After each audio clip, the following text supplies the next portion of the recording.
अजिंक्य Maharashtra news मध्ये सर्वांचं स्वागत आहे। सध्या संविधान चौक यवतमाळ या ठिकाणी आपण आहोत। बघूया या ठिकाणी संविधान चौकामध्ये हे लावलेले भारताचं संविधान तुम्ही पाहू शकताय।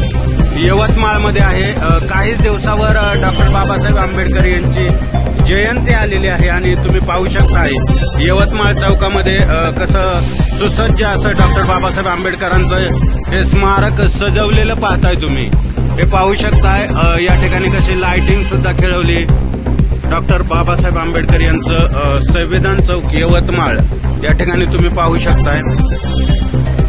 ही बाबासाहेबांची सुंदर अशी मूर्ती या ठिकाणी सज्ज केलेली। या ठिकाणी गौतम बुद्धांचं सुद्धा स्मारक या ठिकाणी उभा केलेलं आहे। तुम्ही पाहू शकता विश्वभूषण युगवर्तक क्रांतीसूर्य भारतीय राज्यघटनेचे शिल्पकार भारतरत्न बोधिसत्व डॉक्टर बाबासाहेब आंबेडकर यांचं हे स्मारक आहे यवतमाळ येथील या चौकामध्ये। तुम्ही पाहू शकता ठिकठिकाणी असे बॅनर सुद्धा लागलेले आहेत। काही दिवसावरच येऊन ठेपलेली ही शिवजयंती आणि त्या निमित्ताने सजवलेले हे आंबेडकर चौकातील हे आंबेडकरांचं स्मारक। अजिंक्य महाराष्ट्र न्यूज मी अंकुश सवाला थेट यवतमाळवरून। धन्यवाद।